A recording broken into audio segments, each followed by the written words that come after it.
오늘 함께 보실 말씀은 신명기 13장 12절에서 18절까지 말씀입니다.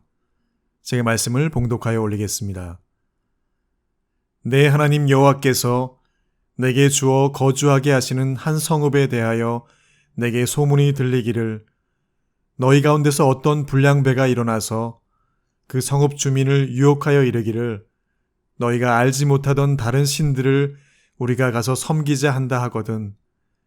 너는 자세히 묻고 살펴보아서 이런 가증한 일이 너희 가운데 있다는 것이 확실한 사실로 드러나면 너는 마땅히 그 성읍 주민을 칼날로 죽이고 그 성읍과 그 가운데에 거주하는 모든 것과 그 가축을 칼날로 진멸하고 또 그 속에서 빼앗아 차지한 물건을 다 거리에 모아놓고 그 성읍과 그 탈취물 전부를 불살라 내 하나님 여호와께 드릴지니 그 성읍은 영구히 폐허가 되어 다시는 건축되지 아니할 것이라.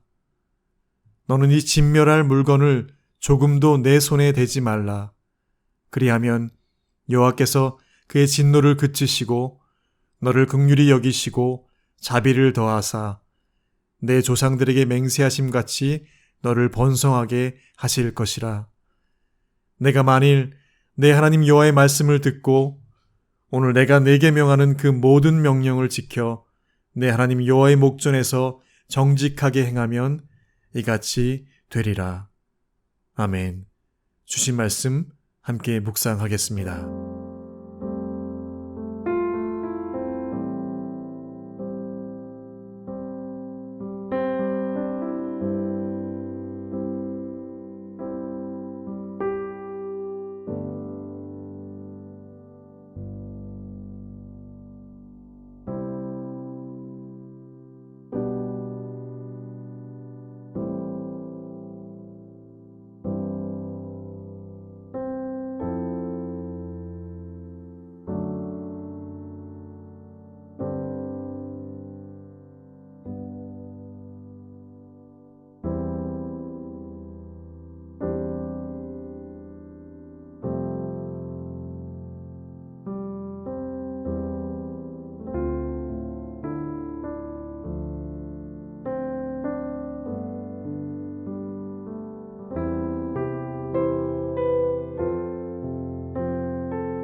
잠시 기도하시겠습니다. 주님의 말씀대로 사는 것이 외딴 섬에서 홀로 사는 것이라면 그 말씀대로 사는 것이 더 쉬울 것이지만 오늘 저희는 여전히 다시 세상 가운데로 나아가야 하고 사람들과의 관계에서 믿음으로 살아내야 하는 삶이고 그래서 그것이 여전히 쉽지 않은 것임을 잘 알기에 다시 또 주 앞에 엎드려 이렇게 살아갈 수 있는 주의 인도하심과 말씀을 듣고자 이 아침에 주의 얼굴 앞에 나아왔사오니 주님, 그렇게 이 하루도 살아드릴 수 있는 하나님의 사람 되게 하여 주시옵소서. 내 구주 예수님의 이름으로 기도 올리옵나이다. 아멘. 지난주에 잠시 말씀드린 대로 신명기 12장부터 26장까지는 모세가 하나님께 받은 십계명에 대해서 자세히 풀어서 설명해 주고 있다고 하였는데요. 오늘 본문에서도 그 십계명에 명령하신 것에 대해서 실제적인 상황들을 실례로 들면서 출애굽 2세대, 즉 광야 세대들에게 말씀해 주고 계십니다. 어제 묵상한 우리 13장의 전반부는 거짓 기사와 이적을 행하는 선지자나 꿈꾸는 자가 나타나서 이전에 보지 못한 신들을 소개하고 하나님으로부터 멀리하도록 꾀하는 일을 일삼게 될 때 그에 대해서는 가차없이 그를 돌로 쳐 죽이라고 말씀하셨는데요. 바로 십계명의 제1계명과 2계명에 해당되는 그런 신뢰였지요. 오늘 저희가 읽은 본문은 한 개인에 대한 것이 아니라 이스라엘 중에 한 성읍 전체가 그러할 경우 어떻게 해야 할까에 대해서 그 신뢰를 오늘 말씀해 주고 계신데요. 그래서 13절에는 그 성읍을 유혹하기 위해서 나타난 이가 있다고 하는데 그 존재를 불량배라고 그렇게 등장시키고 있습니다.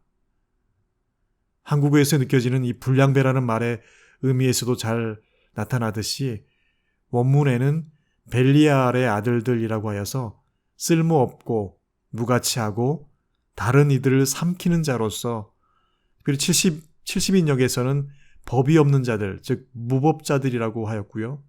아람어 성경의 기록에는 악한 자들이라고 그렇게 번역이 되기도 합니다. 이 불량배라는 말이 구약의 사사기 19장에도 같은 의미의 단어가 사용되는 것을 볼 수 있는데요. 우리가 잘 알고 있듯이 사사 시대에 레위 사람이 첩을 데리고 베냐민 지파의 기브아 성이라는 곳에 도착하는데, 그때 이 기브아 성의 불량배들이 오늘 본문과 같은 의미의 단어를 사용하고 있는 이 불량배들입니다. 이 불량배들이 나타나서 이 레위 사람을 성적으로 범하려고 하는 장면이 기록되어 있는데요. 이 일로 인해서 이스라엘 내에는 큰 내전이 일어나게 되죠. 또 다른 곳에서의 사용은 사무엘상 2장에 엘리 제사장의 두 아들인 홈니와 비느하스에게 사용되어진 단어이기도 하는데요. 이들은 제사장의 아들임에도 불구하고 여호와를 알지 못하였다라고 하고요. 여호와께 드리는 제사의 제물을 갈취하고 예배를 무시하고 성막에서 일하는 여인들과 부적절한 관계를 맺으며 그 하나님의 이름을 더럽히게 된 이 두 아들을 가리킬 때 오늘 사용한 동일한 불량배라는 같은 단어가 사용된 것을 봅니다. 이들의 죄 때문에 결국 블레셋과의 전투에서 패하고 실로는 파괴되고 법궤는 빼앗기게 되고 그 아비 엘리 제사장은 의자에서 떨어져 목이 부러져 죽고 마는 그러한 기록을 성경은 말씀해 주고 있습니다. 그런 쓸모없고 무가치하며 다른 사람을 삼키고자 하는 악한 불량배 한 사람이 나타나서 성읍에 거주하는 이들에게 이르기를 그동안 경험하지 못한, 오늘 13절 하반절 본문의 표현대로라면 너희가 알지 못하던 다른 신들을 우리가 가서 섬기자 유혹하게 되면 이라고 하면서 가나안 족속들에게가 아닌 같은 동포인 이스라엘 성 안에서 일어날 상황에 대해서 그렇게 신뢰를 제시해주고 있습니다.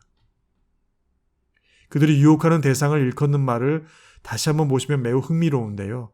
너희가 알지 못하던 다른 신들을 가서 섬기자라고 그렇게 말합니다. 그냥 다른 신들이 아니라 너희가 그동안 한 번도 듣지도 보지도 못한 그런 신이라고 말합니다. 신명기 12장 28절에는 본래 알지 못하던 다른 신들을 따르면 저주를 받는다고 할 때 알지 못하던 다른 신들이라고 표현하였고요. 이 13장 2절에도 너희가 알지 못하던 다른 신들을 섬기자고 역시 거짓 이적과 기사로 유혹하는 이들이 그리하였다고 표현합니다. 여기서 너희가 알지 못하던 다른 신들은 어떤 의미인가요?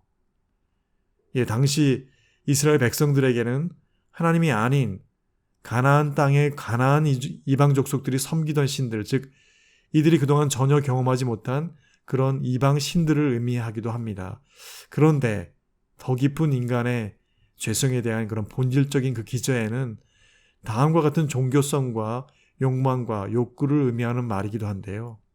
그것은 첫 번째로 그동안 한 번도 경험하거나 해보지 못한 것을 의미합니다. 두 번째로는 그동안 한 번도 사용해보지 못한 세상의 방법들을 가리키고요. 세 번째는 그동안 하나님의 율법이나 규례로 인해서 금하여졌던 것들을 의미하는 것이 바로 이 너희가 알지 못하던 다른 신들에 담고 있는 또 다른 의미이기도 합니다. 이 사람의 죄성이 어느 정도로 만족하고 족하여 그치는 것이 아니라 끝을 보고자 하는 그런 욕망이 있기도 한데요.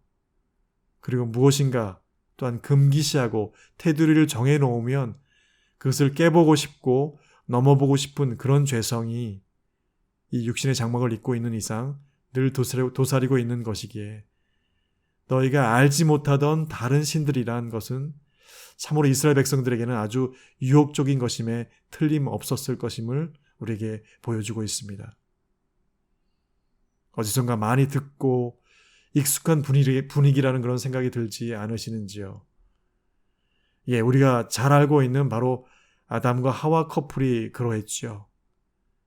에덴 가든에서 불량배인 뱀이 나타나서 그들에게 너희가 알지 못하던 다른 신들, 즉 그동안 한 번도 경험해보지 못한 맛을 보라고 그렇게 유혹합니다. 이 선악과를 따먹어 보라고 합니다. 그 금기를 깨어보라고 합니다. 그 선을 넘어보라고 합니다. 그리고 하나님 아닌 것도 방법이 되고 도구가 되고 쓸만한 것들이 많다고 그렇게 유혹하지요. 사단은 늘 죄성을 가진 인간의 가장 연약한 허점을 너무나 잘 알고 있는 것을 보게 됩니다. 오늘 모세는 출애굽 2세대, 즉 광야 세대들이 가나안 땅에 들어가면 분명 이러한 죄성의 원천적인 부분들을 공략하여 유혹하고 넘어뜨리고자 하는 그런 불신앙의 불씨들이 분명히 있을 것을 미리 보여주고 있는 것을 우리는 오늘 읽게 되지요. 그리고 이제 그 불씨가 한 개인으로만이 아니라 한 성읍의 온 주민들을 어떻게 오염시키고 유혹시키는지를 주위에서 보라고 그렇게 권면하고 있는 것입니다. 14절에는 그래서 그것을 너는 자세히 그리고 묻고 그리고 살펴보아라라고 마치 형사나 탐정과 같은 그런 조사를 철저히 부지런히 할 것을 명시하고 있습니다. 원문에는 이런 가증한 일이 그 앞에 보라라는 동사가 더해져 있는데요. 똑똑히 보라는 것입니다. 이런 가증한 일이 너희 성읍들 중에 있으면 오늘 본문의 기록대로라면 확실한 사실로 드러나면 그러면 이제 그 이후에 그것을 어떻게 처리해야 될지 철저히 대비해야 될지를 말씀해주고 있는데 그것이 바로 15절과 16절에 기록한 내용입니다. 15절에는 살아있는 것, 그 불량배의 유혹을 받아 다른 신을 섬긴 거주민들은 모두 칼로 죽이고 거주하는 모든 것, 가축들도 다 죽이라고 그렇게 말씀합니다. 16절에는 그 성읍에서 취해진 모든 물건들은 하나도 빠짐없이 모아다가 다 불살라 태워 없애라라고 그렇게 말씀합니다. 피도 눈물도 없이 아주 단호하게 전멸 소각시키라고 합니다. 근데 그 대상이 가나안 족속들이 아니라 이스라엘 내부의 성읍 안의 주민들인데도 그렇게 모두 전멸시키라고 말씀하고 계시다는 것입니다. 자기 동포이지만 다른 신을 섬긴 성을 처리하는 방법 조사하고 그것이 확실하면 칼로 진멸하고 불로 태워버리라라고 그렇게 말씀하고 있습니다. NIV 성경과 NAB 성경 외에 다수의 번역본에서는 이 불로 태워버리는 것을 번제로 번역하고 있기도 한데요. 16절 하반절의 표현대로 그렇게 번제로서 하나님께 드리라라고 말씀하고 있기도 합니다.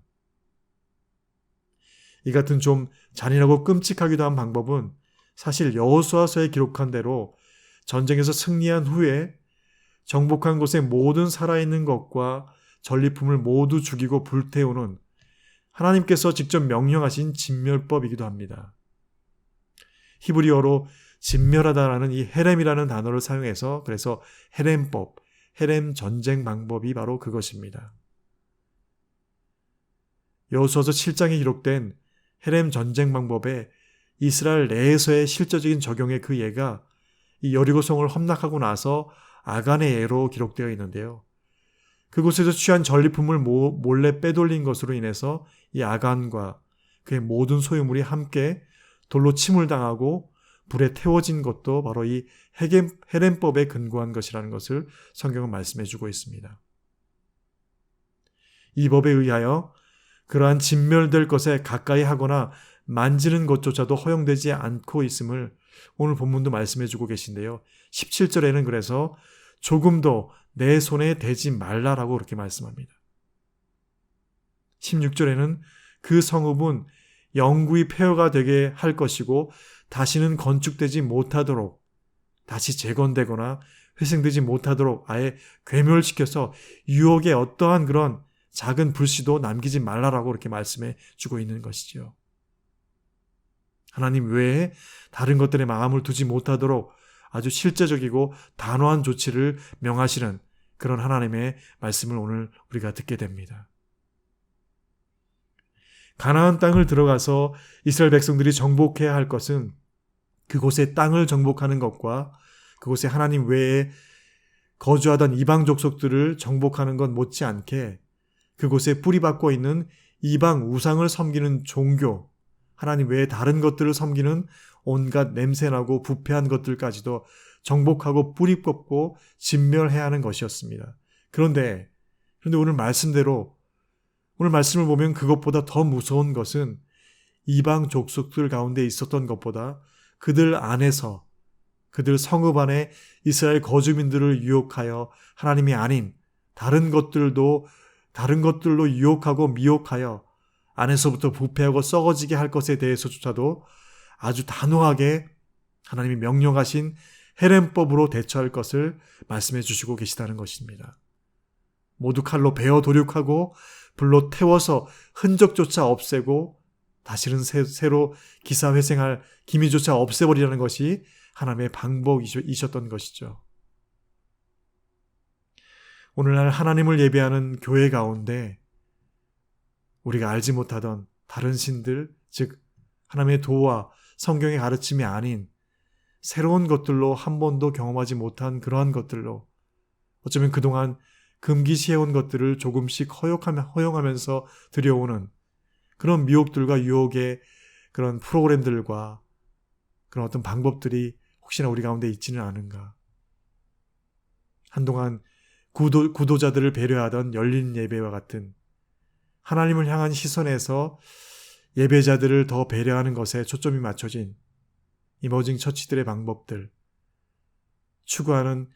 추구해왔던 기존의 가르침들은 모조리 고리타분하고 그렇게 여겨 새로운 변화의 시대에는 새로운 방법들과 새로운 것들로 대처해야 한다는 그런 논리로 인해서 종용한 가운데 교회론과 기존 공동체를 흔들고 와야 하는 그런 모습들은 없는지 오늘 말씀처럼 정말 자세히 묻고 살펴보아야 할 것이라는 그런 마음이 들기도 합니다. 오늘 우리 믿는 자들의 삶 가운데서도 어쩌면 세상 사람들이 신앙인이 너무 융통성이 없고 앞뒤가 꽉 막혔다고 하고 재미가 없다라고 하는 그런 소리들이 듣기 싫어서 조금은 열려진 사람들이 되고픈 그런 마음에 그동안 신앙으로 사수하고 지켜온 그런 선을 조금씩 양보하고 있는 우리들은 아닌가. 우리 신앙과 믿음에 그동안 한 번도 경험해보지 못한 것들로 그런 유혹들로 다른 새로운 방법들로 신앙과 믿음을 환기시키려는 그런 도전들에 대해서 그래서 어느새 조금씩 그것들을 허용하여 익숙해져만 가는 우리들은 아닌지 무엇인지 삽시간에 무너져 내리기 전에 항상 그 전조 현상들이 있는 것처럼 우리 믿는 자들의 삶에서 내 안에 불량배와 같은 불신앙의 요소들이 신앙함에 있어서 지키고 사소해온 우리의 작은 몸부림들의 스크래치를 내기 시작하여 결국 한 사람의 인격과 삶을 죄의 구렁텅이로, 즉 하나님과 전혀 상관없는 자로 만드는 그러한 것, 정말 한순간인 것을 우리는 쉽게 보게 되지요. 교회사에서부터 오늘날 대형교회들의 무너짐이 그러했고 그리고 그 대형교회들의 내로라 하는 영적 리더자들이 돈과 명예와 성적으로 무너져버린 것은 오늘날 갑자기 이렇게 된 것이 아님을 우리는 너무나 잘 알고 있습니다. 그래서 18절에는 다시 모세는 이스라엘 백성들이 이렇게 말합니다. 여호와의 말씀을 듣고 명령을 지키고 정직하게 행하라 라고 그렇게 말씀하고 있습니다. 얼마나 수없이 반복한 말씀입니까? 그런데 18절에는 그것이 말씀을 듣고 내일부터 해야지, 오늘 내가 해야 할 일을 좀 끝내고 다시 생각해 봐야지, 그렇게 하는 것이 아니라 오늘이라고 그렇게 말씀합니다. 오늘, 지금 당장 그렇게 하라는 것입니다. Right now, 지금 즉시로 그것을 지각하고 살아내라고 그렇게 말씀하고 있습니다. 내 마음과 생각과 뜻을 다하여 즉시로 즉각적으로 그리고 계속해서 깨어 사수하고 진멸하라고 그렇게 말씀하고 있는 것을 오늘 듣게 됩니다. 주님께서는 하나님의 교회 그리고 그리스도 예수를 믿는 우리를 향해서 다름 아닌 깨끗하고 순결한 신부라고 그렇게 말씀해 주시고 계시죠. 순결한 신부는 거룩함과 뗄 수 없지요. 그 순결함과 거룩함은 더러운 것에서 분리되고 구별되어져 있어야 하는 것이 마땅합니다. 오늘도 우리 삶에서 하나님의 은혜의 샘을 맡고 있는 그런 마음의 부패함과 불신앙, 우상 숭배의 불순물, 그런 썩어져 골문 것들이 우리 가운데 있다면 그 골문 것들을 짜내고 단호히 도려내는 수술을 하듯 오늘 본문 말씀처럼 칼로 베어내고 불로 태워서 과감하게 헤렘의 법대로 단호하게 대처해 나아가 오늘도 나 자신과 우리 가정과 공동체를 정금같이 순전한 신앙과 믿음으로 온전히 지켜내는 그런 저와 여러분 되시길 간절히 축원드립니다. 함께 기도하시겠습니다. 이 시간 함께 기도하실 때에 오늘 주신 말씀에도 불구하고 세월이 흐른 후 북이스라엘의 여로보암 왕은 베델과 단에 금송아지를 설치하고 백성이 그것을 하나님으로 섬기게 하는 일을 다시 반복하게 됩니다. 종교개혁자 존 칼빈은 인간의 마음은 끊임없이 우상을 만들어내는 우상 공장과 같다라고 말합니다. 오늘 우리 현실에서 여전히 포기하지 못하고 부여잡고 놓지 못하는 것들로 말미암아 주님 오늘날 하나님과는 아무 상관이 없는 그런 삶을 사는 자 되지 않도록 우리를 도와주시옵소서. 설사 융통성 없고 앞뒤 꽉 막혔다 하는 소리를 들을지언정 우리 안에 그 어떤 작은 불신앙의 불씨들조차도 모조리 칼로 베어 불살라 버림으로 결단코 흔들릴 수 없는 그런 단호한 믿음의 신앙함을 이 아침에도 우리 안에 허락해 주시옵소서. 함께 다 같이 기도하시겠습니다.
연이어서 기도하실 때 이번 주일은 어린이 주일이었는데요. 우리 아이들이 이 세태와 문화와 특별히 온라인으로 공부하고 사이버 세상에 노출되는 시간들이 더 많아진 지금 이 작금의 시대에 무엇보다도 무분별한 성문화와 폭력과 비도덕의 만연함을 대적하게 하셔서 성령께서 우리 아이들을 붙들어 주셔서 그 마음에 더럽고 추하고 냄새나는 것들은 지정의 전인격적인 모든 영역에서 우리 아이들이 배척하고 밀어낼 줄 아는 그런 강한 하나님의 사람들 되게 하여 주시도록 특별히 이 아침에 자고 있는 아이들 머리 위에 손을 얹고 우리 아이들을 위해서 다시 한번 예수의 이름으로 선포하며 동시에 함께 축복하는 이 아침이 되었으면 좋겠습니다. 다 같이 함께 그렇게 기도하신 후에 각자의 기도 제목과 중부와 도고로 아래는 이 아침 되시기를 간절히 소원합니다. 함께 기도하시겠습니다.